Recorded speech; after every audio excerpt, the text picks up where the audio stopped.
chapter 12, if you would, Romans 12. I read the story of a little boy who fell out of bed, and when his mom asked him what had happened, he answered, "I don't know. I guess I stayed too close to where I got in." And, if you're not careful, that can be like the Christian life as well. It's easy to do with our faith. It's tempting just to say, you know what, I'm just going to stay like when I got in, and I'll never move. But just think of about a time in your past, your not too distant past, maybe a year ago, 2 years ago, and ask yourself a few questions here. How does your prayer life compare today with then? Or anything else in the Christian life? How is your giving? How is your service? How is it the same today as it was a few years ago? Have you grown? Have you changed? Growth means change. Change sometimes causes pain because, we don't like to change. But change is good. In fact, the change that we need to move toward is what the Scriptures continually say over and over again, and that's towards Christ's likeness. Listen to Ephesians 4:15. But speaking the truth in love may grow up into Him. Listen to Hebrews 6:1. Therefore, leaving the principles of the doctrine of Christ, let us go on unto perfection. Okay, maturity. 1 Peter 2:2, as newborn babes, desire the sincere milk of the word that you may grow thereby. Growth requires change. If we had a little baby, and I'm not making announcements, but if you had a little baby born into your family and time passed by and there was no change, there was no growth, red flags go up, something is wrong. Doctors would be called, tests would be run, and you would expect change or growth. Well, the truth is, the goal of the Christian life is growth. It is Christ-likeness, and that's the direction we need to go in. Maturity is mandatory. So when a Christian stops growing, then something is needed. Some type of help is needed. If you are the same Christian you were a few years ago, be careful. It's time for a checkup, not a physical checkup, but a spiritual checkup. Okay, not on your body, but on your heart, your spiritual heart, a spiritual checkup. And one of those checkups should check on your habits. And the habit I want to encourage you about tonight, or challenge you about tonight, is the habit of prayer. One short verse, just 3 thoughts there. Romans 12:12, okay, about the habit of prayer and the attitude. Okay, as a newborn Christian, as a Christian, old or new, young or old in the faith, listen to this verse and ask yourself about the attitude that you have and the actions that you take. All right, because again, new birth should affect your actions and your attitude. Romans 12:12 says it in this way: rejoicing in hope, patient in tribulation, continuing instant in prayer. So because of all that God has provided, Romans chapters 1 through 11, and then in Romans chapter 12, he says, because of all of God's goodness, therefore let's do this. Present your body a living sacrifice, and this is how supernatural spiritual living should look like.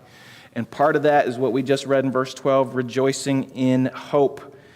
Because an obedient Christian, a disciplined Christian, a productive Christian is led by, empowered by the Spirit of God, and because of all that God has done, having therefore all these promises, 2 Corinthians says, Paul could say that here in Romans 11, because of all the truth that we find in Romans chapter 1 through 11, and chapter 12 is this is the character, this is the attitude that you should have, the actions that should occur in your life. So rejoicing in hope, 3 points there. To rejoice in hope means to be cheerful, to be calmly happy. It's a new year. Okay, you should have some type of hope of what God is going to do in the new year with you, with our church, with your family, with your faith. Living the supernatural life is going to bring, joy. It is also going to bring challenges. It's going to bring opposition. And so without hope, we can never survive. Flip a couple of chapters, 3 chapters to Romans 8. And let's look at rejoicing in hope and how he's already commented on what Paul would say about hope in Romans chapter 8, verse 24 and 25. Again, being cheerful, being calmly happy. Okay, Romans 8, verse 24 says, "For we are saved by hope. But hope that is seen is not hope. For what a man seeth, why doth he yet hope for? But if we hope for that we see not, then do we with patience wait for it." So we rejoice in the hope. We know the hope of our calling. We know the hope of heaven. We know that God desires for us our growth, our good, our Christ-likeness. We see that in Romans chapter 8. We know that then, because we have this hope, we can always be encouraged. We know that in the future, there's laid up for us, those who live righteously, a crown of righteousness. We know that in the future, we'll be rewarded. Listen to 2 Timothy 4:8. It says that in the future, the Lord will award us on that day to all who have loved his appearing. We have that hope of his coming. We have that hope of our going to heaven. We can be having a cheerful, calmly happy, well-off attitude. So rejoicing in hope, the second part of verse 12 says patient in tribulation. The idea here is that we have an ultimate outcome for our lives. No matter what happens, no matter what the circumstances are, no matter what the tribulation or the trial is, there can be a patience in this hope, knowing that, now flip to Romans chapter 5, and he comments on this as well. Romans chapter 5, verses 2 through 5, in regards to enduring, being patient in tribulation, exercising perseverance. Romans 5, 2 through 5.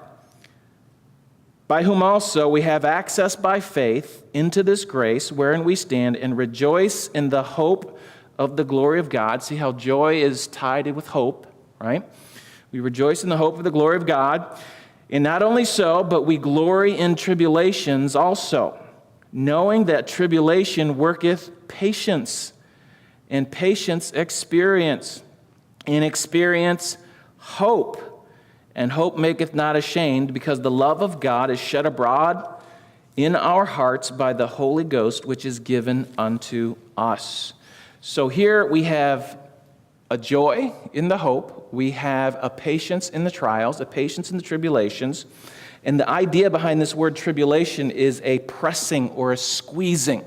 The same word is used for when they squeeze the oil out of olives or the juice out of grapes. There is an unnatural, there's regular tribulations that every human being will experience. But with the Christian, there will be times of pressure or tribulation because you are a Christian. There will be times, there will be pressure and squeezing of your life because Christ is allowing it to happen for you to draw closer to him and for him to make you more like Jesus Christ. So we can be rejoicing in hope, knowing that there is an end, an ultimate goal that our trials will lead us to. No matter what the pressure, again, no matter what the circumstances are, we can be patient in hope. Let me give you an illustration, just to tie those two together. There was a church service in which people were giving testimonies about their favorite verses. And one man got up and he said this, he stood and said this, his favorite verse was, "It came to pass." And everybody looked puzzled. And the preacher stood up and said, "Brother, how in the world can "it came to pass" be your favorite verse?" His answer was, "When I have trouble and when I have problems, I like to read that verse, 'It came to pass.' And I know that my trouble or my problem has come to pass. It hasn't come to stay." He was looking for a new day out there, that hope. And that's what Paul is saying. Listen, there is a new day coming. There is a great hope coming. No matter what the trial, no matter what the tribulation, you can be patient in trials, rejoicing in the hope. One day, Christ will return or we will go to him. So because you have this hope, because you have this hope, and because you have the hope, you can have the patience through the trial. And lastly, at the end of verse 12 of Romans 12:12, it says, constant in prayer, or continuing instant in prayer. The idea behind the word there means to be strong towards prayer, to be unwavering, to be constantly diligent in prayer. And again, doubtless, one of the reasons that God gives us the trials and the tribulations is to make us more faithful in prayer. Okay, when you go through a trial, you go through a big family event, whether it's a job situation, a health situation, or some emotional or relational situation, all of a sudden you're praying more. And you can think, God has allowed this, and He's causing me to pray more. So I can be rejoicing in the hope, patient in prayer, devoted as a Christian. Basically here, this verse basically says, look, be a man or woman of prayer. Be constant. Be strong in prayer life, rejoicing in hope. So as we start sharing prayer requests tonight, think about this.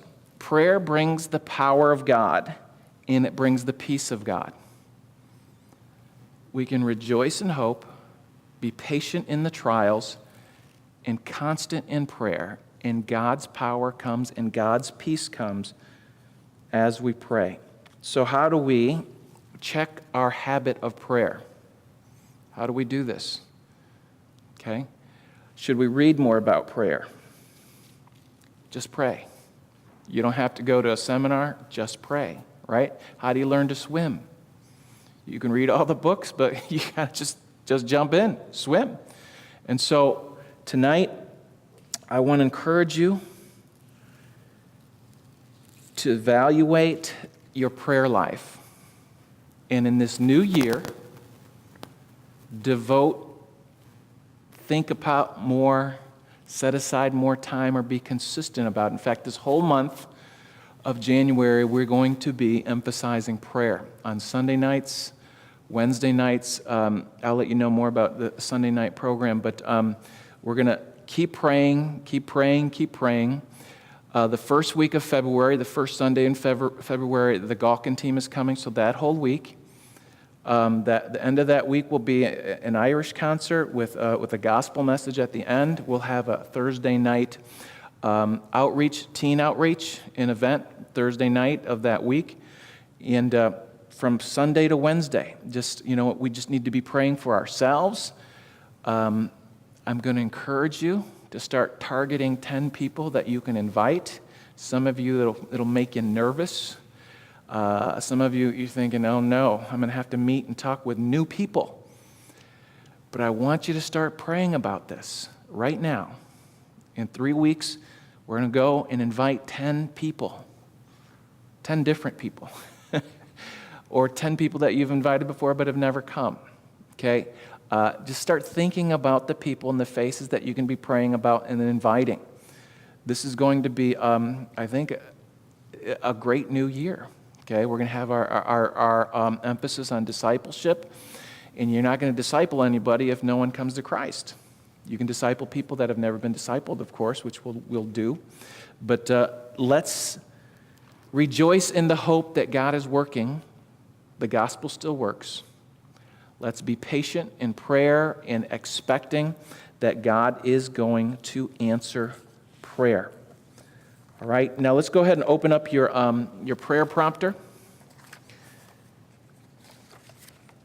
And let's